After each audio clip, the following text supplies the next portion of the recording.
I'm in Southern California where I live, and at Saddleback Church where I served for almost a decade. I'm out here in the patio. It's summertime where Rick is taking some much-deserved time off like many of you.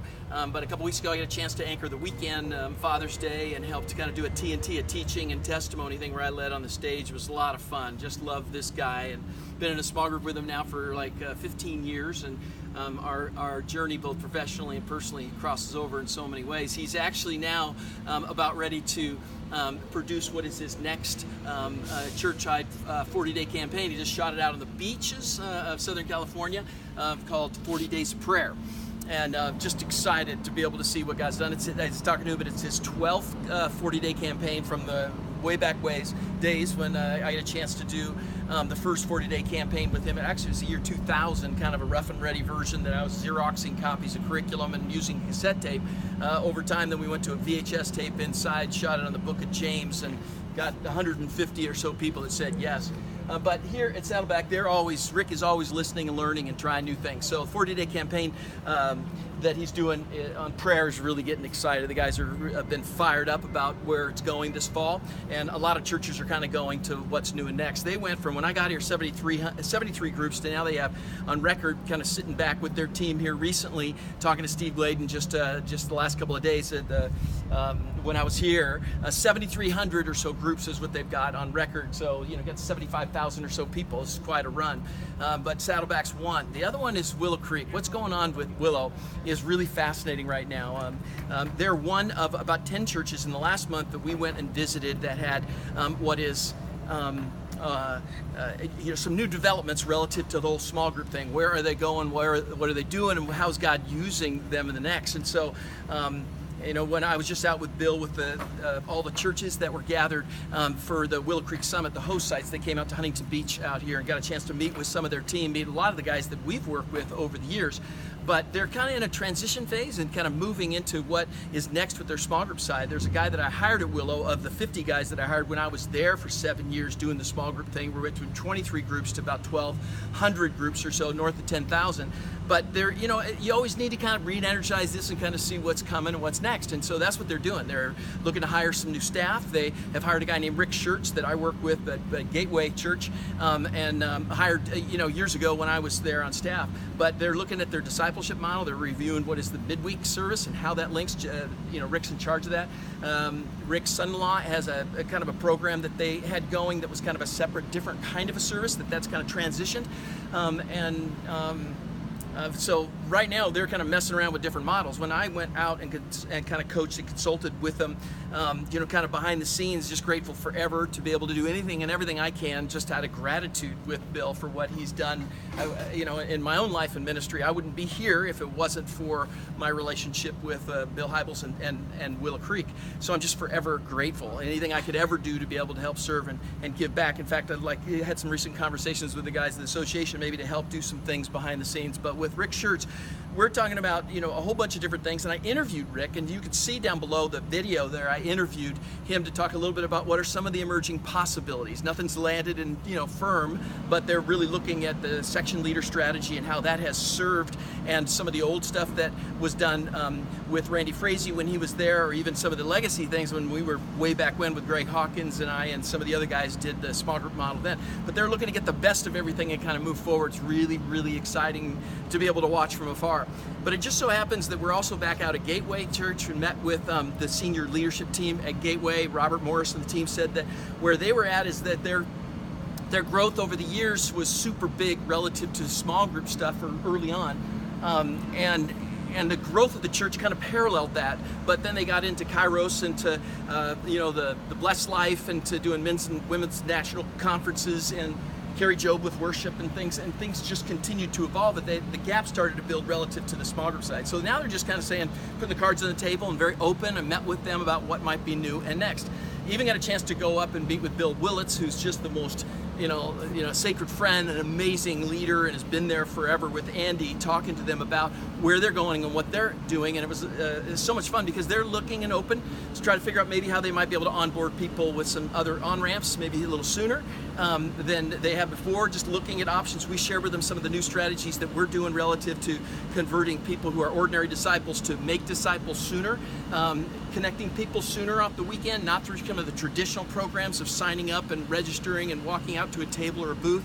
It's not near as effective as having people self-select and kind of self-organize a little bit more, and leveraging the weekend to create media and technology to catalyze people into community and then cultivate disciples by developing video-based curriculum like I did here first with the Purpose-Driven Life curriculum with Rick, actually with the book of James, and where we got 150 leaders off of that initial idea. But it was just fun talking with them. And then over at Passion City with Louis Giglio, I filmed him on a project that I did for Exponential, about 180 pastors actually, for a project we did in gratitude of Bob Buford, saying, I love you, Bob, you're awesome. And he's in a stage in his life where his health isn't as good, but everybody could use a little love on you and celebrating the impact and ministry of your life. But Aaron Cole is the guy out at Passion City, so I'm going out there to meet with their team and talk a little bit what they're doing. They're kind of using a traditional model of a connection strategy where they get hundreds in, but they don't get thousands, and they haven't ever done an alignment strategy.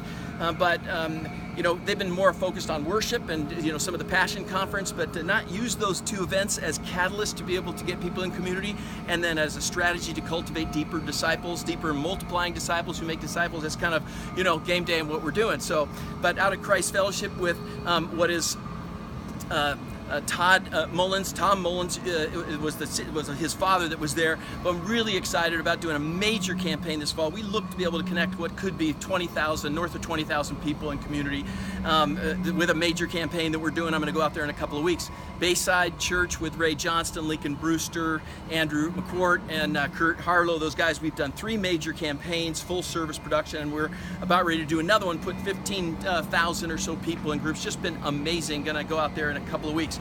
But then you're going to go over to Robert Morris's place in Texas, and one of the largest Southern Baptist churches in the country. They know it as Preston World. It's quite a campus and facility. But meeting with his number 2 guy, young gun, Jared Stevens, who does the co-teaching with him. Jack Graham is one of the most teachable guys on the planet. These guys that have built these ministries are very entrepreneur, catalytic, innovative, and just very progressive thinking. And even as guys, whether it's Rick or Bill or whoever, as they get into their 40s, 50s, and early 60s, they still have that in them. So they want to know what's next. So, over the course of this last season, we've had the privilege of being with what is a combined group of congregations that had north of 250,000 people at Easter this last year from the churches that we've been kind of meeting with and consulting and coaching. And everybody's got their tribe, their kind of philosophy of ministry. We produced the first video curriculum for Church of the Highlands with Chris Hodges based off the book Fresh Air. That was just a fun project with him. And then with the Association of Related Churches, we had all of the leading men and women that are a part of their lead team, but also of the churches 1,000 or more, had 150 people on a series called Life-Giving Relationships, where you got churches that are producing video curriculum for their tribes, for their communities. We're doing this with Christine Kane, and Christine Kane just hired us to do 2 more curriculum of 8 that we've done to launch the Propel model, which is launching a form of women's ministries or chapters inside of what is local churches. Different but similar as Beth Moore has done and others. You got the Beth Moore Bible Study. But when we did 40 Days of Campaign, it didn't just launch groups. I coached the first 29 churches that did 40 days, and then that went on to 29,000 churches as we kind of coached them to do this. What was fascinating about that is, it launched small group ministries in local churches, and we were quite ready for it. So now we coach churches to be able to not just do a major campaign that's in-house and a video curriculum that they could do that gets a lion's share of their congregation and groups, but do a sustainer strategy, because that's what happened. People go up and down. Happened the same with Bill when we did the project with him called Wiser Together, where we got north of 20,000 people in, but not to have that second stage or that second series ready to go. That's also taught by the pastor. You can't get quite the momentum and mojo. But what we're finding is in these churches, they're all just trying to figure out what's new and what's next. And we are having a blast sitting down with those churches, kind of figuring out what that might be. To the degree that you're interested or intrigued in what we're learning in the churches around the country, we'd love to be able to do kind of a free consultation or maybe an on-site assessment. There's information below on how we could do that with and for you guys, but we're really cracking some codes and doing some things very differently, not just doing what is consulting to help you launch 100% of your congregation in groups, but also catalyze multiplying disciples, an unlimited number of leaders, and a new model to reach your community through community. With Jack Graham, it was fun because he wants to not just get people in groups off of his current Sunday school system or his ABF model. He wants to be able to reach people. And one of the series we talked about doing was an evangelism series, which I'm really excited about being able to partner with them and do. So for us, we're just seeing kind of thought leading, some of these more catalytic entrepreneur folks, even that are wanting to do something that is going to help, curb the decline in weekend attendance, and for most churches across the country, some percentage, as well as the weekend attendance. People aren't coming to church quite in the same way, so we're recognizing we got to figure out how to bring church to them if they're not coming.